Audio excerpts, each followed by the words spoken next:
Film के start में हम एक छोटे बच्चे जैक को दिखते हैं जो सांता क्लॉज पे बिल्कुल बिलीव नहीं करता। ये बात वो दूसरे बच्चों को भी समझाने की कोशिश करता है कि सांता इस दुनिया में एग्जिस्ट नहीं करते। और रॉकेट लॉन्चर भी थे जो सांता की हिफाजत के लिए थे।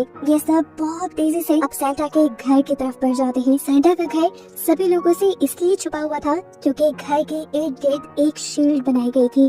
सांता के इस छुपे हुए बड़े से घर के अंदर हम बहुत सारी अजीब सी क्रिएचर्स को देखते हैं। ये सभी के सभी क्रिएचर्स सांता के लिए काम करती थी। अगले 2 दिन में क्रिसमस आने वाला था और इन्हें बहुत सारी तैयारियां करनी थी, बहुत सारे गिफ्ट्स तैयार करने थे जो सांता सभी बच्चों को बांट कर आती। इसी दौरान हम देखते हैं कि केलब यानी सांता का सिक्योरिटी गार्ड सांता के पास आया है, जबकि बाहर दिखाया जाता है कि सांता के घर के बाहर जो शील्ड थी, कुछ अजीब लोग आकर उस शील्ड को एक खास गन से तोड़ रहे हैं, जिसके बाद वो अब सांता की छुपी हुई जगह के अंदर घुस जाते हैं। अब कलम जो दूर से सांता के टावर में हलचल देखता है तो वो समझ जाता है जरूर वहाँ कुछ न कुछ गड़बड़ी हो रही है। कंट्रोल सेंटर कॉल करके वो फौरन सांता को ढूंढने को कहता है, लेकिन अब सांता कहीं नहीं थे।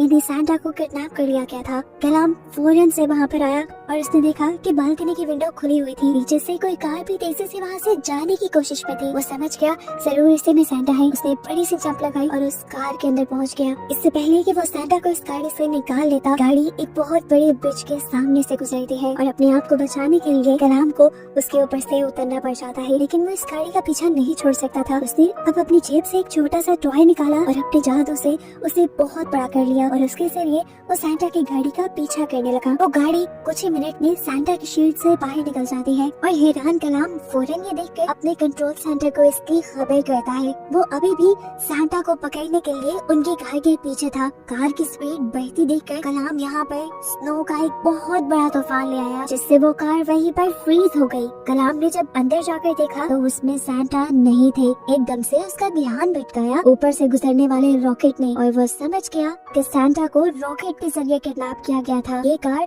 सिर्फ उनको डिस्ट्रैक्ट करने के लिए थी। वो फौरन अपने कंट्रोल सेंटर के बहुत से लोग उसका पीछा कर रहे हैं। जैसे ही उसने घर का दरवाजा खोला तो वहाँ पर भी बहुत से लोग उसे पकड़ने के लिए आए थे। शायद इससे पहले वो उसे कुछ करते, जैक जल्दी से एक आदमी को पकड़ लेता है। अंदर जो लोग घुसे हुए थे फौरन वो उसके ऊपर इलेक्ट्रिक गन से हमला करते हैं, जिस हमले से जैक इस आदमी की वजह से बच जाता है। ऐसे ही एक्टिवली लड़ाई करते हुए उसने अपने ऊपर एक भी हमला नहीं होने दिया, बल्कि अपने दुश्मनों को ही पकड़ के अपने दुश्मनों से ही मरवा दिया। अब ऐसे ही जैक ने अपने घर पे मौजूद सभी लोगों को तो हरा दिया था, लेकिन उसने तभी नोटिस किया था, तभी हमें दिखाई दिया कि समुद्र के अंदर से एक आइसक्रीम ट्रक बाहर आ गया। उस ट्रक के अंदर से बड़े बड़े 3 स्नोमैन बाहर निकले, जिनके पास बहुत ही ज्यादा ताकत थी। आते ही उन्होंने यहाँ पे कोहराम मचा दिया, सब लोगों पर हमला करना शुरू कर दिया। जिस पर वो हमला कर रहे थे उसे फ्रीज कर करके मार रहे थे। सभी लोग उससे बचकर इधर उधर भाग रहे थे, साथ ही साथ वो गैंगस्टर भी। लेकिन एक स्नोमैन उसे देख लेता है और उसे अपनी फ्रीज हुई तलवार से मार कर फ्रीज कर देता है। यहाँ देखने को मिला कि कलाम को भी एक स्नोमैन ने पकड़ लिया था। इससे पहले कि वो उसे भी मार देता, कलाम ने होशियारी दिखाई और उसके नाक से गाजर बाहर निकाल ली,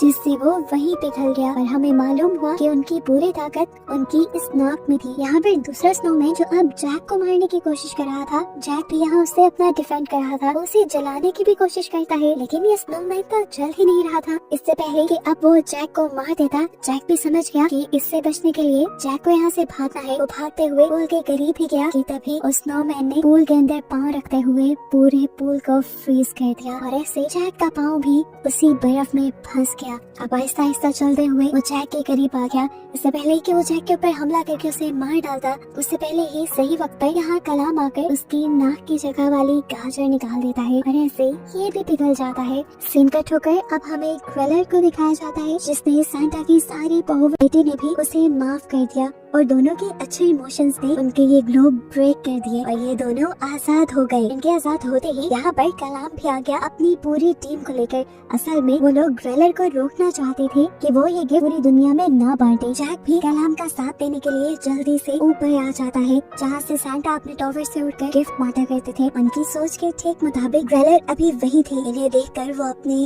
असली भयानक रूप में आ गई और इनसे लड़ने लगी। इनकी ताकतें तो ग्वेलर के आगे कुछ भी नहीं थी। किलर ने इन सबको गिरा दिया, लेकिन ठीक वक्त पर इनका साथ देने के लिए आ गया यहाँ पर सैंटा का भाई, लेकिन वो भी ज्यादा कुछ ना कर पाया। इस विच की एक ही थप्पड़ ने उसे भी गिरा दिया, लेकिन शुक्र था कि ठीक वक्त पर सैंटा को होश आ गया। होश में आते ही सैंटा अपने पावर्स को दोबारा हासिल कर लेते हैं और फौरन टॉवर के ऊपर आकर ग्रैलर को अपनी सारी पावर्स से उसी के बनाए स्नो ग्लोब के अंदर कैद कर देते हैं। ये देखकर सब बहुत ज्यादा हैरान हुए। नीचे मुड़कर देखा तो सैंटा आ चुके थे। सभी ने सैंटा को देखकर शुक्र मनाया और सब बहुत खुश हुए। इस विच को कैद करने के बाद सैंटा भी अब नीचे आए। उन्होंने अपने आप को बचाने के लिए सबका शुक्रिया अदा किया और जल्दी जल्दी सबके क्रिसमस गिफ्ट पैक करने को कहा, क्योंकि कुछ ही देर में क्रिसमस था और इस मर्तबा इस हादसे की वजह से इन्हें बहुत कम टाइम मिला था तैयारी के लिए। फाइनली क्रिसमस का टाइम भी आ जाता है और बस यही दिखाते हुए ये कहानी यहाँ पर खत्म हो जाती है।